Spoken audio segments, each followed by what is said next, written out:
Okay नमस्कार हाम्रो सामाजिक सञ्जालमा भएका सबै मित्रहरूमा कतिजनाले सायद फेसबुकमा हेर्दै हुनुहुन्छ होला, कतिजनाले इन्स्टाग्राममा हेर्दै हुनुहुन्छ, कतिजनाले सायद टिकटकमा पनि हेर्दै हुनुहुन्छ होला। सबै हाम्रा मित्रहरूमा सबैजनालाई मेरो नमस्कार छ। मेरो पनि अलि मेरो चाहिँ हिजो आउँदै गर्दा चिसोको कारणले थोरै स्वर बस्या छ। हिजो आउँदै गर्दाखेरि बाटो हेर्दाखेरि त अलिकति गाह्रो हुन्छ कि जस्तो त लागेको थियो, तर यहाँ आउँदाखेरि जति गाह्रो भए पनि बिरामी नै भए पनि यो ठाउँ छुटाएको भए चाहिँ हामीले ठुलै थोक छुटाउने रहेछौँ जस्तो लागिरहेछ। अनि बिहान चाहिँ मैले म्याप हेर्दै थिएँ, यो म्याप होइन सरी, बिहान चाहिँ मैले चाहिँ यो वेदरको चाहिँ त्यो हेर्दै थिएँ, टेम्परेचर हेर्दै थिएँ।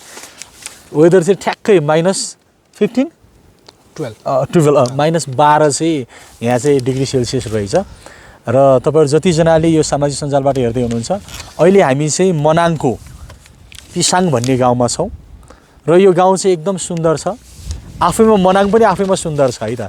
बाटोमा आउँदाखेरि अलिकति कठिन छ, अलिकति आउन गाह्रो छ, तर तपाईँ जब यात्रा गर्नुहुन्छ त्यो यात्राले चाहिँ साँच्ची नै तपाईँको ती सबै गाह्राहरू चाहिँ यो गन्तव्यमा आइसकेपछि पुरै कुराहरू चाहिँ तपाईँ भुल्नुहुन्छ। र अहिले मेरो साथमा चाहिँ हामी दुईजना छौँ। मलाई एउटा के लाग्यो भने आउँदै गर्दा कि जस्तो युरोपियन कन्ट्रीहरूको जस्तै बाटो 4 लेनको बाटो यदि यहाँ ल्याउने हो भने नि मान्छेहरू युरोप घुम्न जान्दैनन् होला। जाँदैन यस्तो राम्रो तपाईँहरूले हेर्दै हुनुहुन्छ होला ब्याकग्राउन्ड एकदम सुन्दर छ है त, है गजब छ। व्यक्त गर्ने यो शब्दै पाइरहेको छ। यदि यो मैले अस्तिबाट एउटा कुरा गर्दैछु, अलिकति मैले मेरो मनमा चाहिँ लागेको कुरा चाहिँ हाम्रो आँखाले जति हेर्दाखेरि सुन्दर देखिन्छ, कतिपटक चाहिँ हाम्रो आँखाको त्यो सुन्दरता जसरी आँखाले हेर्दाखेरि देखिराखेको हुन्छ, यो सायद यो लेन्सले चाहिँ त्यति धेरै चाहिँ तुलनात्मक रूपले चाहिँ क्याप्चर गर्न सकिराखेको हुँदैन होला, तर आँखाले हेर्दा चाहिँ एकदम सुन्दर छ। र म आशा गर्छु सायद यो मोबाइलको हामी सहारा लिँदैछौँ यो सुन्दरतालाई चाहिँ बयान गर्नको लागि, सुन्दरतालाई प्रस्तुत गर्नको लागि। तपाईँहरू दर्शकहरूले पनि राम्रै देखिराख्नु भएको छ होला, पक्कै पनि आशा गर्दछु। एकदम सुन्दर छ। र अर्को कुरा, यो मोबाइलले क्यामेराबाट चाहिँ हामीले पछाडिको मात्र यो एउटा एङ्गलको मात्र खिचिराखेको छ, तर वास्तवमै भन्ने हो भने यहाँ चारैपट्टि हिमाल देखिराखेको छ। एकदम होइन, यता पनि हिमाल छ, यता पनि हिमाल छ, यता पनि हिमाल छ। यो त तपाईँहरू देखि नै राख्नु भएको छ।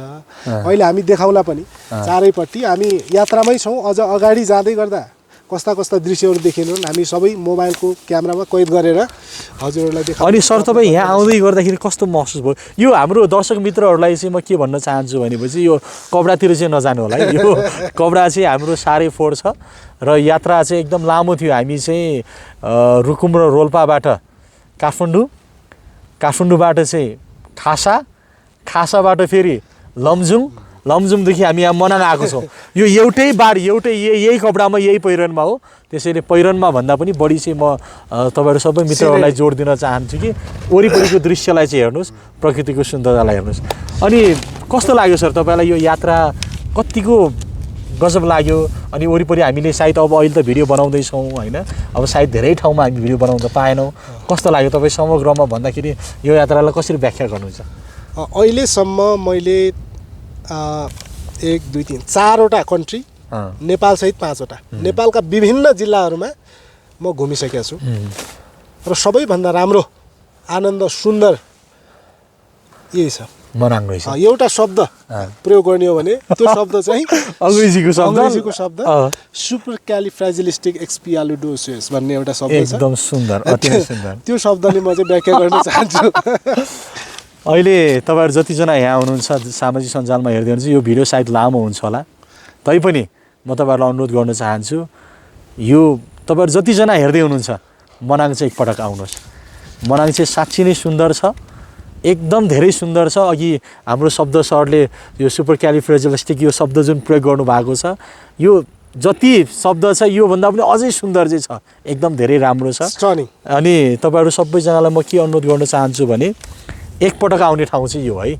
अब हामी सामाजिक सञ्जालहरूमा स्विजरल्यान्ड हेरिराखेका हुन्छौँ, विभिन्न ठाउँहरू हेरिराखेका हुन्छौँ, तर अहिले यहाँ आइसकेपछि के थाहा भयो भनेपछि चाहिँ साँच्ची नै हाम्रो नेपाल देश चाहिँ एकदम धेरै सुन्दर रहेछ।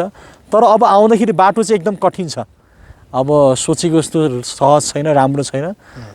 अब यहाँ भएका सम्पूर्ण हाम्रो सरकारवालाहरूलाई पनि म चाहिँ ध्यान आकर्षण गर्न चाहन्छु, यदि तपाईँहरूले यो ठाउँलाई चाहिँ विश्वमा चाहिँ चिनाउन चाहनुहुन्छ भने यहाँ चाहिँ बाटो तपाईँले राम्रो गर्नुभयो भने यो ठाउँ चाहिँ एकदम धेरै सुन्दर छ। तपाईँलाई भोक लागेको छ?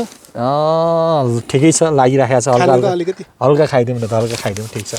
अनि यहाँ वरिपरि हाम्रो सरले चाहिँ अलिकति अनुरोध गर्न चाहन्छु, एकचोटि यसो सरलाई देखाइदिनुहोस् न वरिपरि सट्ट एकदम मजाले चाहिँ एकदम सुन्दर त्यो गाउँ चाहिँ, यो गाउँ पनि एकदम बस्ती मजाले बसेको एकदम राम्रो गजब। ल सर खाऊ, अलिअलि खाँदै कुराकानी गर्दै है। मौसम पनि अनुकूल भयो कि हामी यहाँ आउँदै गर्दाखेरि बादलहरू लागेको, पानी पर्न थालेको, हिउँ पर्न थाले भए हामीले यस्तो देख्ने थिएन। वेदर पनि पुरै क्लिन एन्ड क्लियर छ, त्यो भावनाले सायद हामीलाई हेर्न पनि सहज भयो। राम्रो छ, राम्रो हुँदैछ।